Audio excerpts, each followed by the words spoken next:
Transplantation. जी मैं ये जानना चाहूंगा कि इसमें कितने वक्त लगेंगे हेयर ट्रांसप्लांटेशन में। एज ए पेशेंट ये आपसे सवाल पूछ रहे हैं डॉक्टर। इसमें आपको पूरे एक दिन का समय चाहिए होता है। प्रोसीजर 6 से 8 घंटे का होता है और इसके पहले आपको कुछ एक्स्ट्रा केयर करने की जरूरत नहीं होती कि आपको कोई बहुत बड़े टेस्ट कराने हो। ट्रांसप्लांट के बाद आजकल इतनी अच्छी टेक्निक्स अवेलेबल हैं कि आप अगले दिन ही हॉस्पिटल से छुट्टी लेके आप अपने घर जा सकते हैं और नेक्स्ट डे अपना ऑफिस ज्वाइन कर सकते हैं। कुछ पुरानी टेक्निक्स ऐसी थी जिनसे ट्रांसप्लांट के बाद 3 या 4 दिन का बेड रेस्ट चाहिए होता था, बट आजकल ऐसा कुछ नहीं है। आप एक दिन का वक्त निकालें ट्रांसप्लांट के लिए और नेक्स्ट डे आप अपना ऑफिस ज्वाइन कर सकते हैं। बिल्कुल, सवाल बहुत सारे आ रहे हैं लेकिन लोग करियर के रिलेटेड कम और एज ए पेशेंट ज्यादा सवाल पूछ रहे हैं। हम छोटे से ब्रेक के लिए रुके हैं, फौरन हाजिर होते हैं।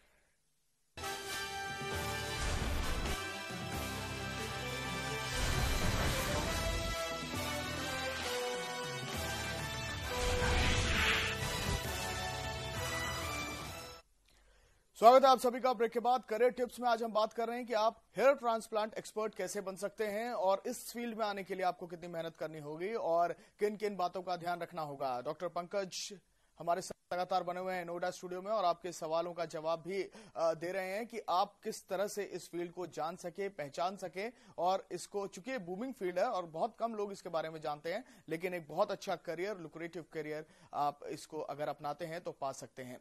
इन्वेस्टमेंट कितनी होती है डॉक्टर पंकज अगर आप इस तरह के कोर्सेज को करते हैं? चूंकि आपने बोला कि डर्मेटोलॉजिस्ट तो आपको नहीं, उसके बाद आपको कुछ इस कोर्सेज को करने के लिए बाहर भी जाना पड़ता है, यूएस, सिंगापुर वगैरह, तो कितना इन्वेस्टमेंट लगता है इसमें? अगर आप अपनी पोस्ट ग्रेजुएशन डिग्री ले लेते हैं डर्मेटोलॉजी या प्लास्टिक सर्जरी की, तो इसके बाद इन्वेस्टमेंट यूजली ज्यादा नहीं होता। ये 5 से 10 लाख रुपए का इन्वेस्टमेंट होता है। अगर आप एशियन कंट्रीज में जाके सीखते हैं, जैसे थाईलैंड में जाके सीखते हैं या सिंगापुर में जाके सीखते हैं, तो 5 लाख रुपए के आसपास का खर्च है, जिसकी ड्यूरेशन 15 दिन से 1 महीने की होती है। अगर आप यूरोप या यूएस में जाके सीखना चाहते हैं तो उसका जो एक्सपेंडिचर होता है वो 10 से 15 लाख रुपए का होता है, जिसका कोर्स ड्यूरेशन 1 महीने का होता है। और इसके साथ इसमें थोड़ा सा आपको एकेडमिक रिकॉर्ड भी अपना दिखाना होता है।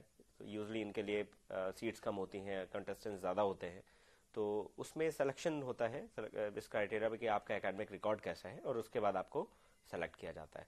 लेकिन अगर आप गवर्नमेंट कॉलेज से एमडी या एमसीएच नहीं कर रहे हैं और आप सोच रहे हैं कि आप प्राइवेट कॉलेज से करने के बाद इन कोर्सेज को करेंगे, तब शायद ये आपको बहुत ज़्यादा महंगा पड़ सकता है, क्योंकि एमडी डर्मेटोलॉजी और एमसीएच प्लास्टिक सर्जरी, इनकी जो प्राइवेट कॉलेज में फीस है वो लगभग 80 लाख से 1 करोड़ तक है, तो बहुत कॉस्टली है। लेकिन अगर अपने देश से कोई जाता है तो 10 से 15 लाख रुपए, लेकिन बेसिक जो आपको पढ़ाई है, बेसिक जो क्राइटेरिया है वो आपको इस देश में रहकर ही सीखना पड़ेगा, पढ़ना पड़ेगा और उसके बाद आप यहां से वहां फर्दर ट्रेनिंग के लिए जा सकते हैं।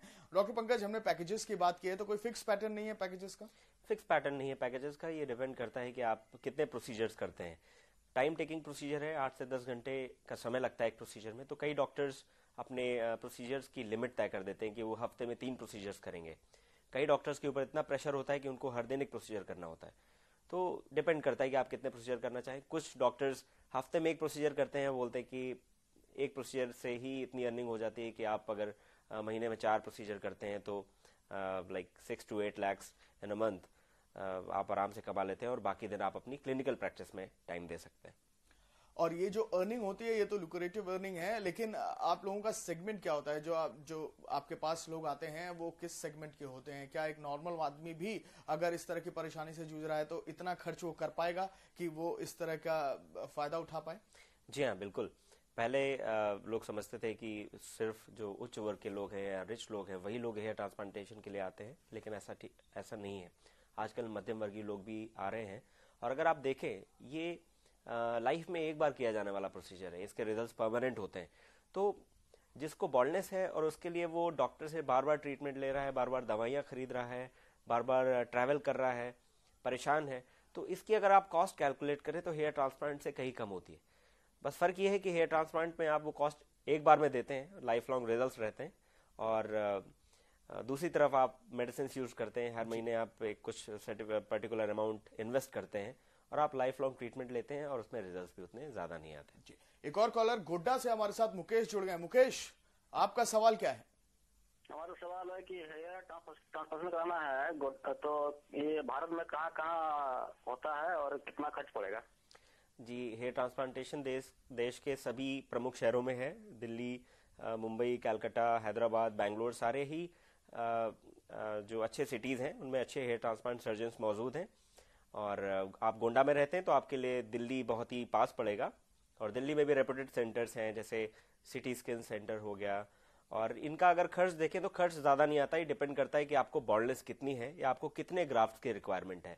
आमतौर पे इसका जो खर्च होता है 75,000 रुपए से लेके 2 लाख रुपए के बीच पे होता है। किसी को कम बालों की ज़रूरत होती है, कम ग्राफ्ट की ज़रूरत होती है तो उनका ट्रांसप्लांट कम खर्च में हो जाता है। किसी को ज़्यादा ज़रूरत होती है तो उसका ट्रांसप्लांट ज़्यादा पैसों में होता है, और कई बार उसको 2 या 3 सेटिंग भी लेनी होती है। तो इसके लिए आपको जो भी ट्रांसप्लांट सर्जन उनसे एक बार मिलना पड़ेगा और वही आपको देख के बताएंगे कि आपका खर्च कितना आएगा। ये एक टीम वर्क होता है डॉक्टर पंकज। एक डॉक्टर बहुत लंबी लंबी सेटिंग्स करता है, जिस तरह से आप बता भी रहे हैं। टीम वर्क में कितने लोगों की जरूरत होती है और क्या वो तमाम लोग डॉक्टर्स होते हैं, कुछ टेक्नीशियंस भी होते हैं? जी, इसमें बिल्कुल सही कहा आपने, ये टीम वर्क होता है। इसमें आमतौर पे 1 या 2 हेयर ट्रांसप्लांट डॉक्टर्स होते हैं और इसके अलावा बाकी नर्सेज या टेक्नीशियंस होते हैं। इन टेक्नीशियंस को स्पेशल ट्रेनिंग दी जाती है, क्योंकि जो ग्राफ्ट्स लगाए जाते हैं उन ग्राफ्ट्स को प्रिपेयर करने के लिए हमें टेक्नीशियंस की जरूरत होती है। तो आमतौर पे 6 से 8 लोगों की टीम होती है, जिसमें 2 डॉक्टर्स और बाकी टेक्नीशियंस होते हैं। तो डॉक्टर्स का काम होता है ग्राफ्ट्स को लगाना, ग्राफ्ट्स को निकालना, और टेक्नीशियंस का काम होता है ग्राफ्ट्स को प्रिपेयर करना। तो ये टीम वर्क है और इसमें टेक्नीशियंस भी बहुत स्किल्ड होते हैं और उनको भी बहुत अच्छा सैलरी मिलता है। तो एक अच्छा फील्ड है, एक बूमिंग फील्ड है, और अगर इसके अंदर आप आते हैं तो आप बहुत अच्छी कमाई तो कर ही सकते हैं और साथ साथ एक ऐसी इंडस्ट्री में अपना नाम भी कमा सकते हैं जो बहुत छोटी है, लेकिन आपको तुरंत इसमें मेहनत करने की जरूरत है। मेहनत तो जरूर लगेगी, लेकिन इसका फायदे भी बहुत सारे हैं। बहुत बहुत शुक्रिया डॉक्टर पंकज चतुर्वेदी, आप हमारे साथ जुड़े और इतनी खास जानकारियां हमारे दर्शकों तक आपने पहुंचाई। तो करियर टिप्स में आज बस इतना ही।